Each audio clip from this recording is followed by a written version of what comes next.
Indonesia itu dulu kedatangan Islam itu tidak pernah dipertentangkan antara Islam dan negara, sehingga diskusi itu sudah salah karena para wali itu tidak pernah mempertentangkan Islam dan keindonesiaan atau kebinekaan. Satu, bahwa para wali itu misinya dakwah. Di mana-mana dakwah itu pasti ketemu yang berbeda. Mulai beda agama, beda pilihan madhab, beda tradisi, beda kultur. Jadi itu tidak perlu dipertentangkan, tapi malah itu jadi lahan dakwah. Sehingga kita-kita ini kalau diminta diskusi hubungan negara dan agama malah bingung. Memangnya kenapa? Itu seperti dulu zaman P4, saya punya kawan di Jogja, teman saya nulis tafsir Profesor Zaini itu pernah zaman Pak Harto disuruh sosialisasi P4 di Papua. Apa hubungan Pancasila dan UUD 45? Itu orang Papua jawab, hubungannya baik-baik saja Pak. Jadi yang unik itu ketika disuruh baca Pancasila, 1 Pancasila, 2 ketuhanan yang Maha Esa. Akhirnya 6 kan? Kenapa Pancasila jadi 6? Yang unik itu ketika ditanya, ini saya melihat langsung di TV 7 itu, Indonesia Queen. Ada anak-anak kecil ditanya, bendera ini milik siapa? Bendera merah putih itu. Jawabannya apa? Milik sekolahan Pak. Karena memang milik sekolah. Itu yang tanya itu kaget.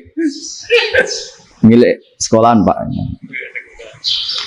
Nah, tentang tema ini mohon dibaca ini langsung start ya, langsung serius karena tadi sudah kayak jurkam tadi ini yang langsung khas ilmuwan. Ini sebagai penghormatan saya pada Yunisma, ini khas keilmuan.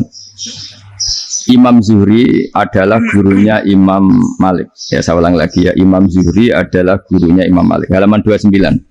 Ini langsung start saya baca halaman 29. Nah, ini terutama yang para punggawa-punggawa ini. Saya baca ya. Ini teks tidak ada yang saya rubah, memang persis seperti ini. Bismillahirrahmanirrahim. Yaqulu Zuhri, ini gurunya Imam Malik. Fama futiha fil islami fathun qablahu kana a'zama minhu. Innama kanal qitalu haitsul taqon nasu. Falamma kanatil hudnatu wa wada'atil harbu wa amana nasu ba'duhum ba'da wal taqaw fatafawadu fil hadits wal munaza'ah. Falam yaklim ahadun bil islami ya'tilu syai'an illa dakhala fihi. Walaqad dakhalataini kasanaten mithlu mangkana fil Islam qabla dzalika wa aktsar. Terus ini ngomongnya harus santai, enggak boleh provokatif. Begini, kita tahu dalam perdamaian Hudaybiyah itu poin-poinnya itu semuanya merugikan Islam. Di antaranya adalah jika yang Islam masuk kafir harus dibiarkan karena berarti masuk ke habitat asli. Karena Nabi sebelum jadi Nabi komunitas pokok itu kafir, sehingga kalau Islam masuk kafir kembali ke habitat. Tapi kalau Islam masuk kafir, kafir masuk Islam itu harus dikembalikan karena dianggap bid'ah. Maka kalau kamu dituduh bid'ah itu tenang saja dulu, Nabi itu ya dituduh ji'ta bidinin muhdas, kamu datang dengan agama yang baru. Cuma agak diteruskan wa kullu muhdatsatin bid'ah wa kullu bid'atin dalalah. Jadi orang-orang kafir dulu kalau ngomentari Nabi ji'ta bidinin muhdas, kamu datang dengan agama yang apa? Baru. Nabi nurut. Semua perjanjian yang merugikan Islam itu Nabi nurut. Tapi Nabi hanya minta satu hal, jangan ada perang 10 tahun. Dan orang boleh seminar, boleh diskusi tentang Islam. Ya ini dengerin betul ini. Jadi saya tidak akan provokatif, ini pakai logika. Nanti bisa dipakai disertasi doktor. Tapi saya minta orang boleh diskusi, boleh seminar tentang Islam. Akhirnya saat itu juga ada orang yang masuk Islam. Di depan tulisan itu belum kering istilahnya. Datang ke situ namanya Abu Jandal bin Suhail bin Amr.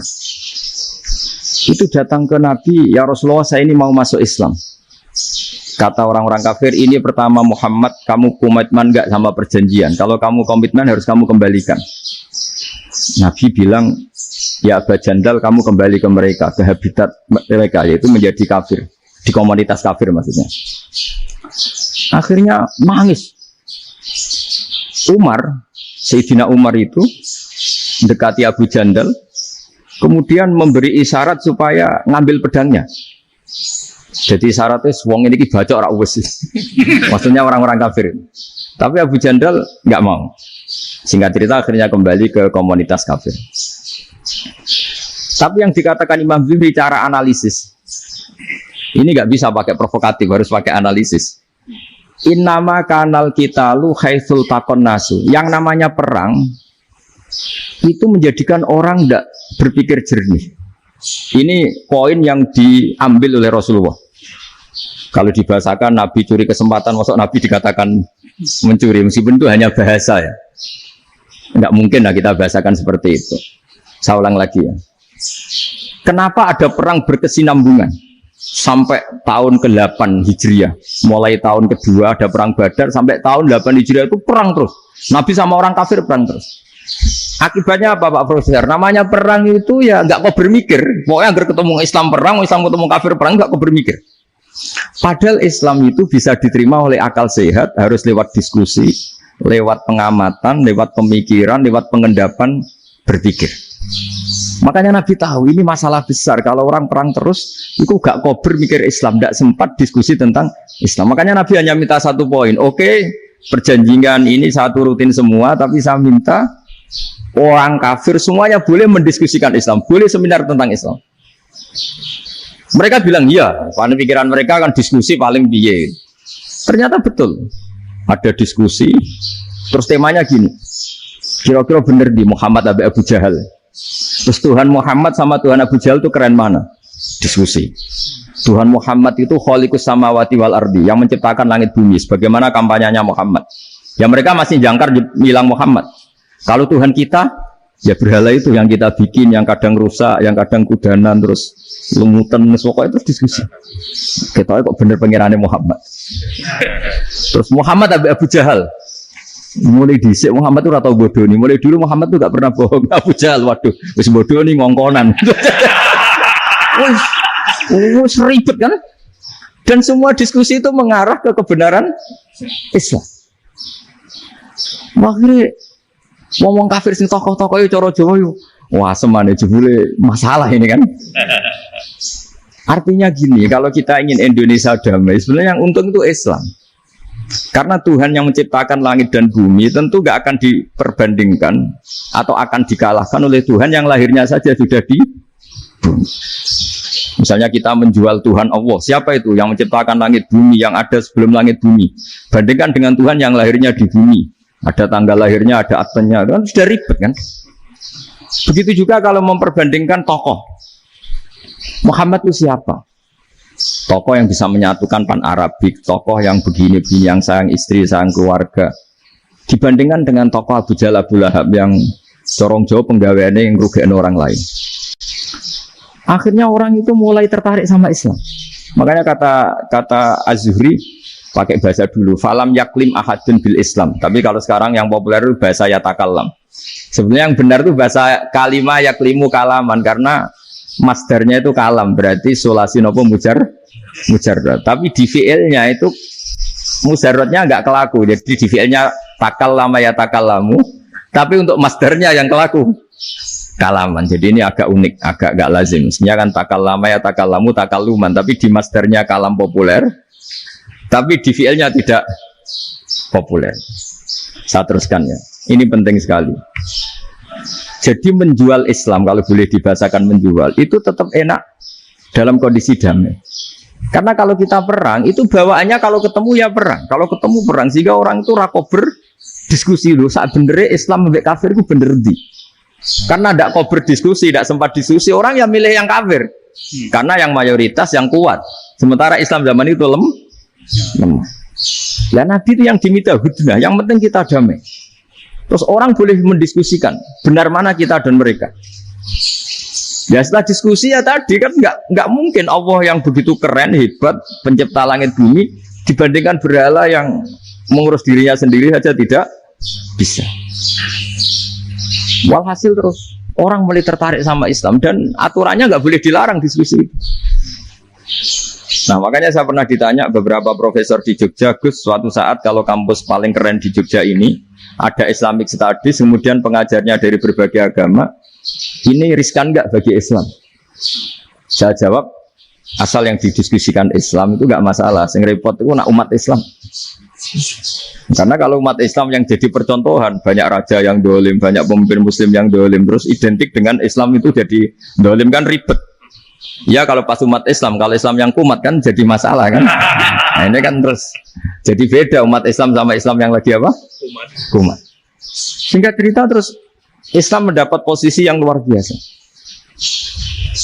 Nah makanya di sini diistilahkan falam makanatil hudnah, ketika ada perdamaian wa amanan nasu ba'dum ba'do, orang merasa aman, itu fatafawadu fil hadis wal munazaah. Mereka berdebat, munazaah itu berdebat. Keren mana konsep Muhammad dengan konsep Abu Jahal? Keren mana konsep Tuhannya Muhammad dengan Tuhan kita? Terus diskusi dan mereka akhirnya ikrar, wah yang benar ya Muhammad lah. Di mana-mana Tuhan tuh ya sebelum langit dan bumi, di mana-mana Tuhan ya punya reputasi menciptakan. Masa Tuhan reputasinya diciptakan, no, kayak berhala dan sebagainya. Ibadah juga gitu. Ibadah wong kafir itu kalau tawaf itu telanjang, ibadah Muhammad santun pakai pakaian. Terus akhirnya mereka mulai tertarik Islam. Sehingga saya lihat di beberapa tafsir, saya memang tidak akan ngomong yang tidak serius, ngergani Unisba ben sawangane pemikir serius. Di Quran itu sampai lihat di tafsir Tobari itu ada ayat bal naqzifu bil haqqi 'alal batil fayadmaghuhu fa idza huwa zahid. Qadzafa itu kalau di kamus tak lihat itu takallama bila dalilin. Qadzafa itu yes, pokoknya sekenanya. Artinya gini, kebenaran Islam atau kebenaran hak itu kamu taruh sekenanya saja itu tetap menang. Apalagi kamu taruh secara teratur, kamu taruh sekenanya saja itu tetap menang. Sehingga di sini banyak sahabat yang hidup di Cina. Sekarang juga banyak orang alim yang milih hidup di Amerika, banyak orang alim yang milih hidup di Inggris. Dan mereka pede, percaya diri karena kebenaran itu kamu letakkan di mana saja, itu tetap akan menang, akan menemukan momentum kemenangannya. Misalnya gini, contoh paling gampang. Dulu para peneliti, seorang lagi dulu para peneliti itu ya datang kemana-mana, termasuk Ibnu Battuta, termasuk Ibnu Khaldun, ya semua peneliti itu suka neliti. Setelah diteliti, Quran itu satu-satunya kitab suci yang membicarakan sains, misalnya tentang falak, tentang astronomi, tentang asal-usul kejadian manusia, kejadian makhluk. Juga bicara tentang geografi, geologis, semuanya. Sementara kitab lain hanya cerita tentang mawaid wal hikam wal ibar. Jadi diteliti kayak apa, pada akhirnya hak ini yang menang. Bal naqzifu bil haqqi 'alal batil fayadmaghu fa idza huwa zahid. Saya berkali-kali cerita, ada ulama yang ahli matematika. Ketika ditanya kenapa kamu suka ngajar matematika, sampai muridnya itu ragu, ini guruku mlebu swarga ta ora, penggaweane mulang matematika. Jadi para muridnya bermimpi bahwa Imam Amudi itu disuruh ngajar para malaikat. Dan itu pede betul ya. Kata Allah, ini ulama saya yang iman kepada saya setingkat iman kamu. Jadi malaikat itu tidak mungkin Gusti kita menyaksikan langsung engkau, sementara ini di bumi nggak nyaksikan jenengan. Kenapa bisa sepede dan seyakin itu? Akhirnya Imam Amudi disuruh ngajarin matematika.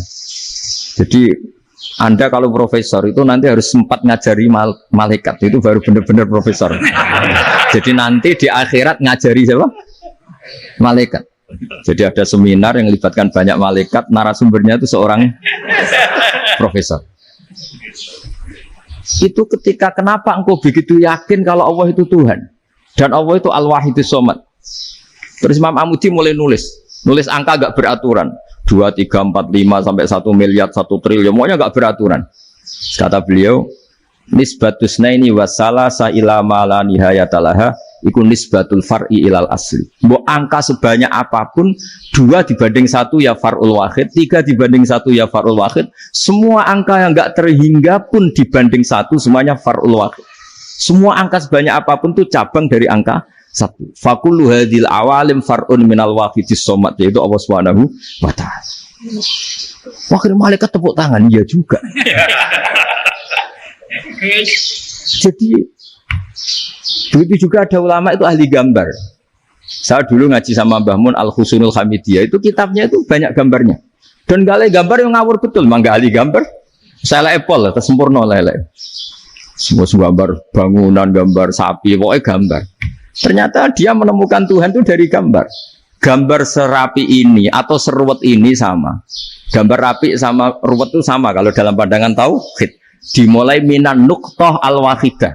Kowe cek gambar sing rapi, sing indah, cek gambarmu elek, dimulai dari satu titik. Dan titik ini nuqtatil wujud, yaitu Allah Subhanahu wa ta'ala.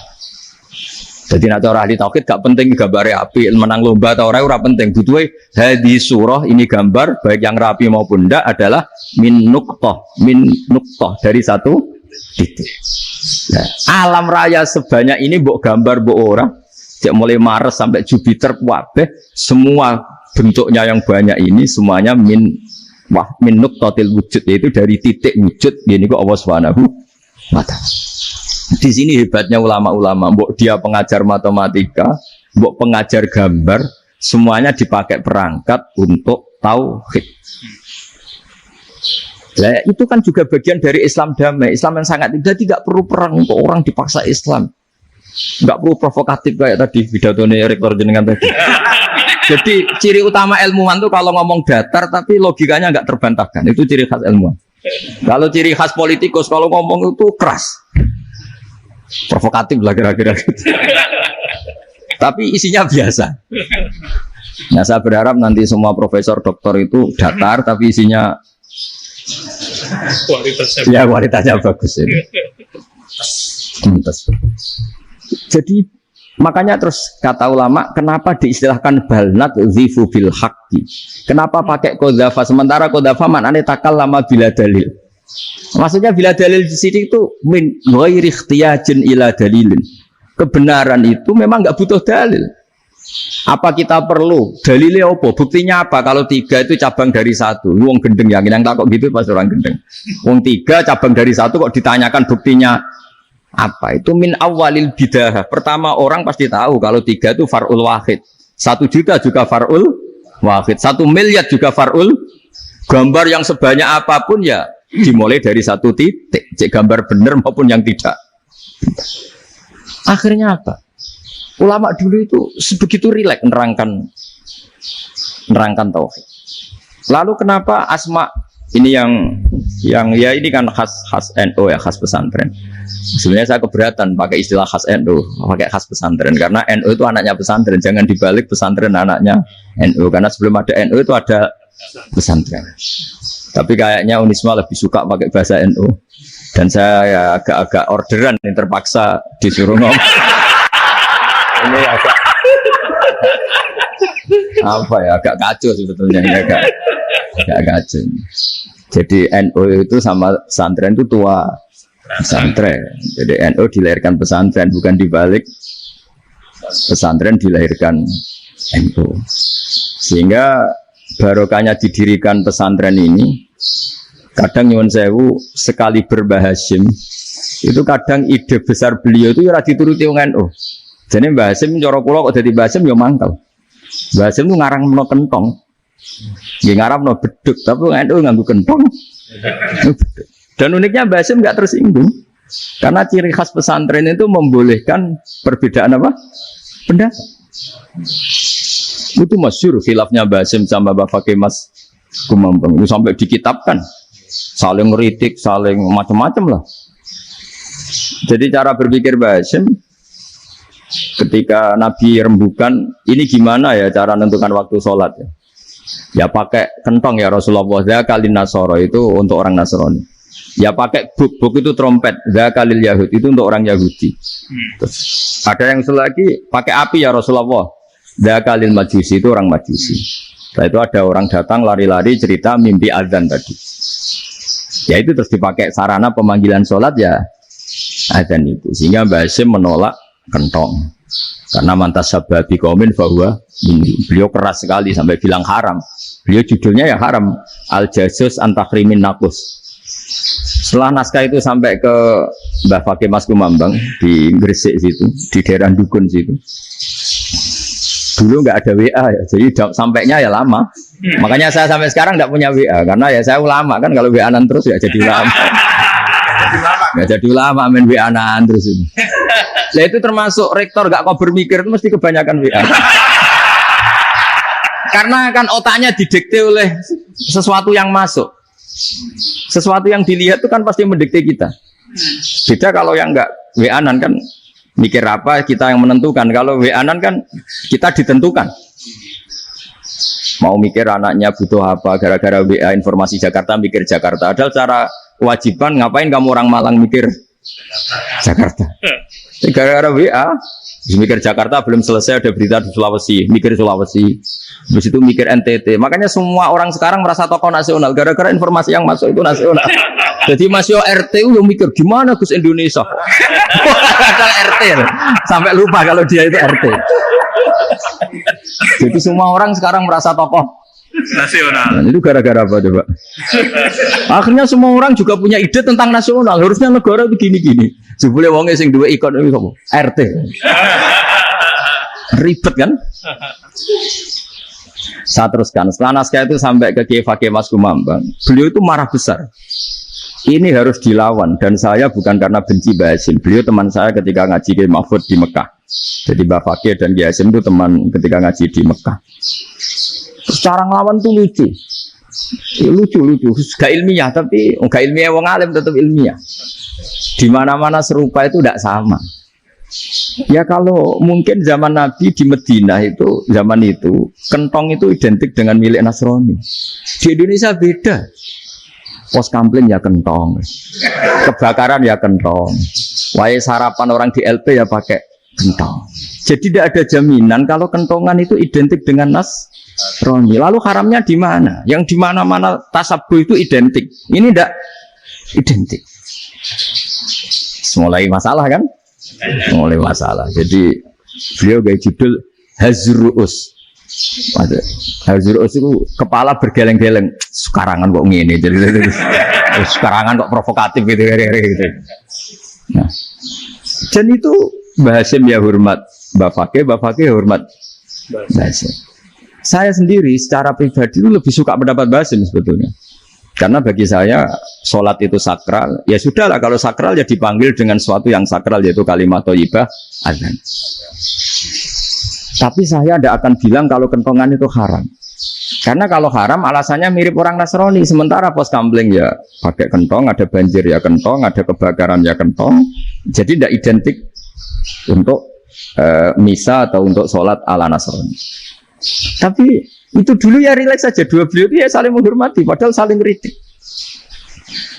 Dan dulu ulama yang beda madhab itu ya saling menghormati.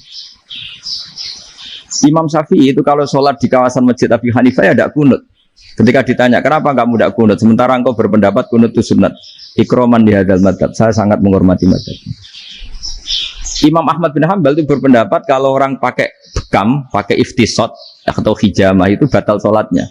Sementara Imam Syafi'i mengatakan tidak batal apa sholatnya atau wudunya tidak batal. Tapi Imam Ahmad itu ditanya, apa kamu makmum Syafi'i? Bagaimana mungkin saya tidak makmum sama wali kutub seperti Imam Syafi'i? Padahal menurut keyakinan Imam Ahmad ini sholatnya batal. Ini habis ikhtiqam udah wudu. Tapi tetap saja beliau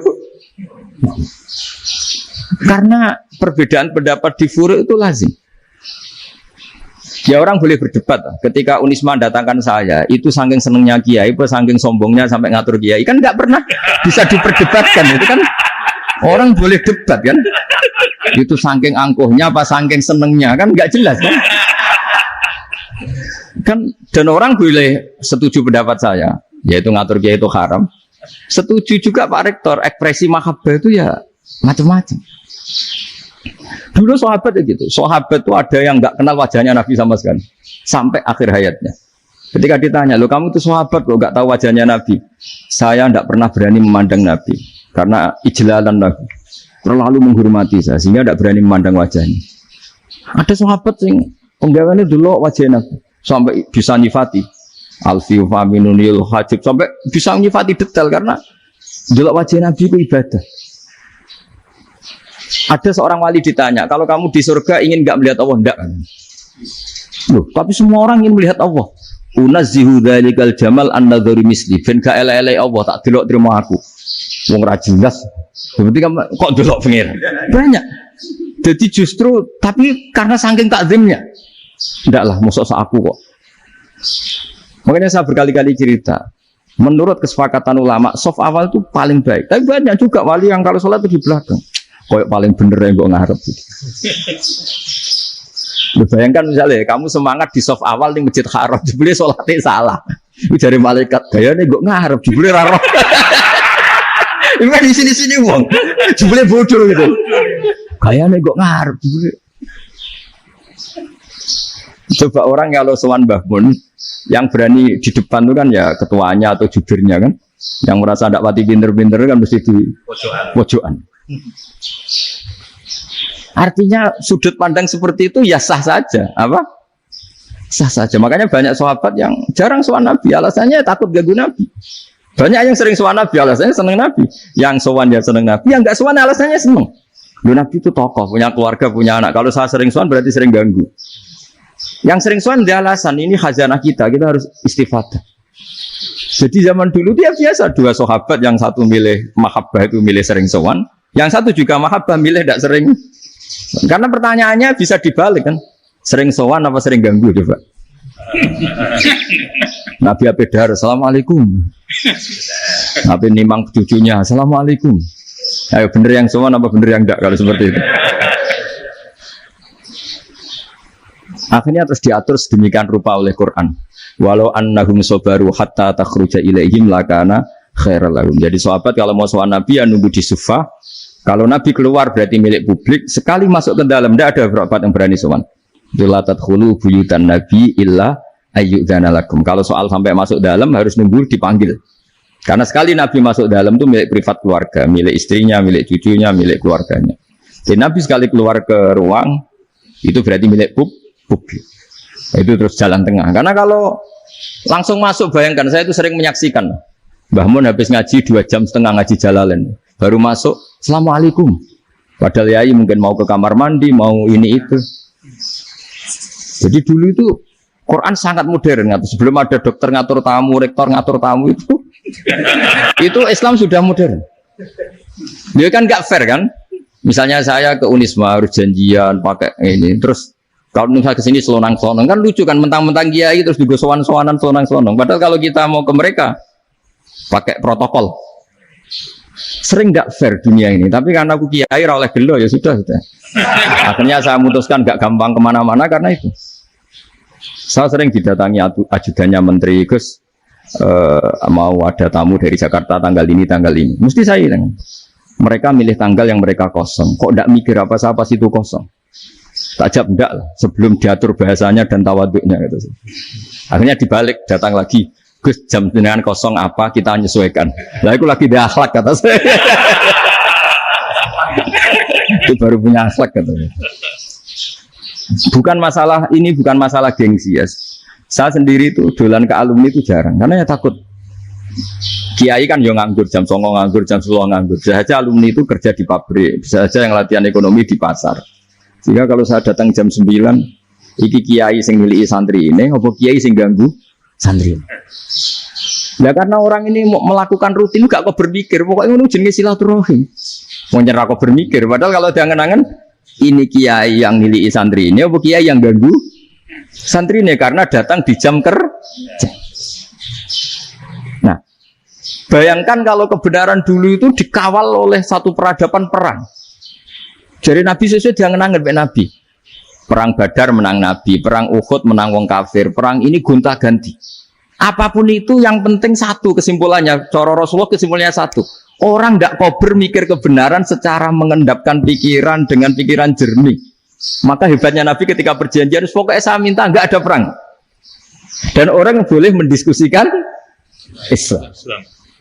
Itu luar biasa idenya Nabi. Karena bawaan perang itu orang kan nggak kober mikir. Ibarat seorang misalnya senang satu perempuan, ketemu rivalnya langsung perang kan gak mikir. Tapi kalau kau berpikir, jangan nangen cawe itu ora seneng aku. Untungnya apa untuk wong ayu ora seneng, malah mau loro hati. Terus sudahlah, buruan dialihkan kemana kan gitu. Itu nak mau amen WA nan tukaran lewat SMS atau tarung langsung ora kau berpikir. Tapi kalau kau berpikir, akhirnya berpikir nih.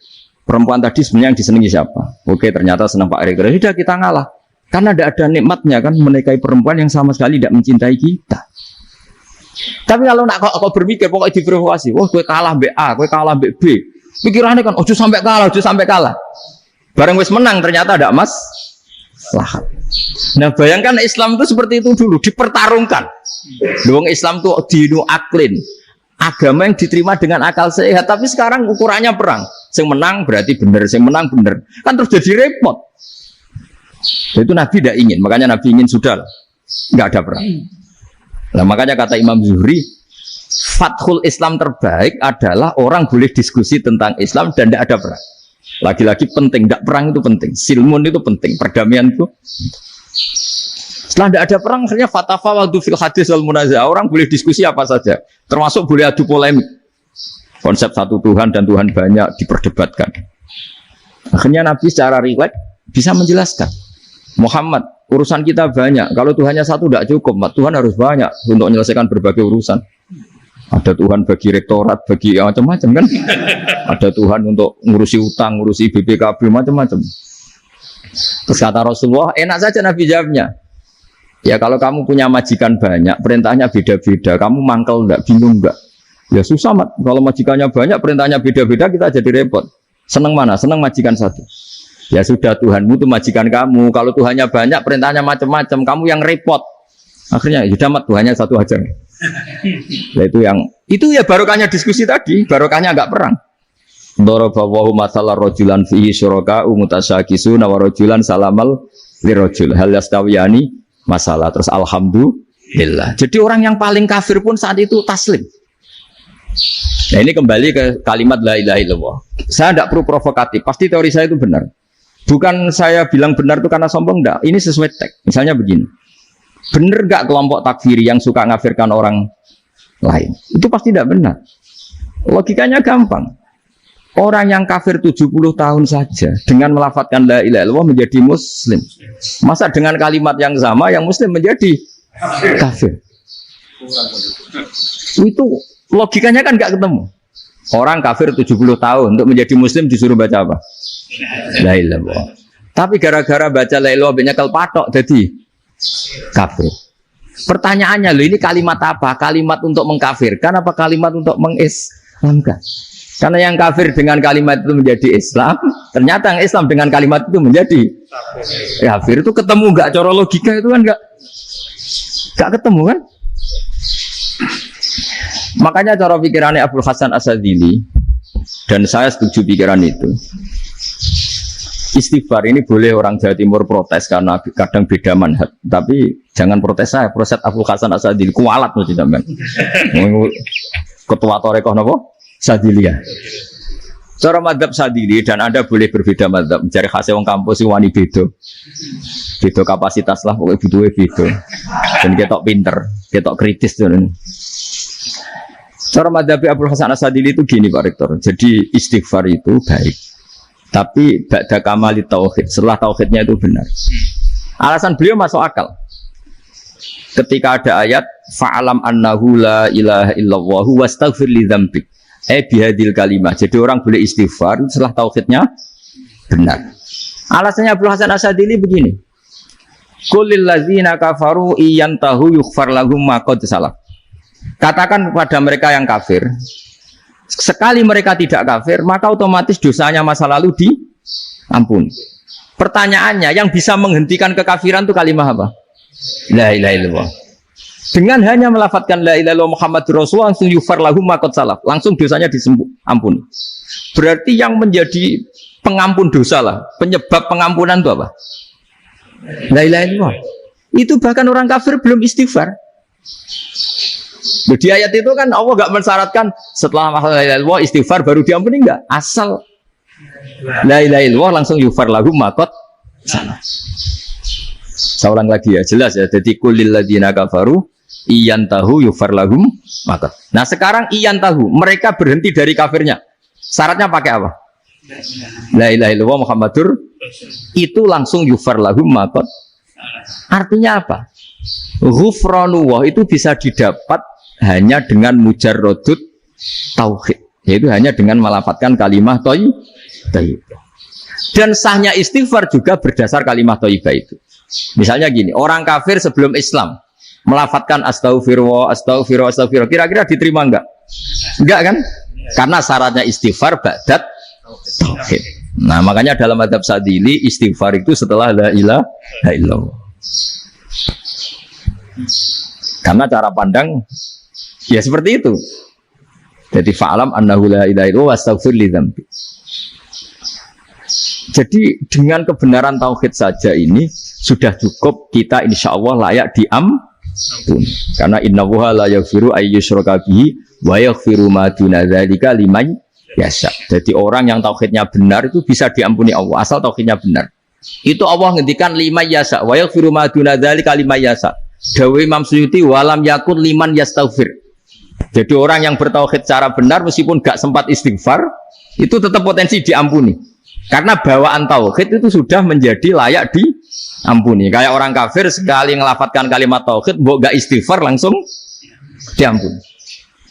Nah, karena melihat seperti itu, terus orang berlomba-lomba memperbanyak jumlah ngelafat la ilaha illallah. Jadi kita yang alim, kita semua, saya tidak bilang saya, kita, termasuk yang di pinggir-pinggir saya, ngaku alim nggak masalah lah, soalnya. Kita semua yang alim-alim itu tahu bahwa la ilaha illallah itu super. Sudah bawaannya tauhid juga punya kelayakan Nah kemudian nasib kita agak sial. Malah kalimah ini dituduh bid'ah, dituduh khurafat. Mergo Nabi nggak pernah tahlilan, Nabi nggak pernah. Nabi nggak pernah tahlilan kalau diartikan Nabi ratau mau la ilaha illallah aneh gak kalimah ini. Nah, ini provokatif. Jadi ini yaudahlah keanehan-keanehan ini kita terima karena ciri utama wali, ciri utama ulama itu wa'udhu fisabilillah harus pernah disakiti. Jadi kalau Unisma sakit kalau dituduh apa? Dituduh bid'ah itu berarti belum calon ulama.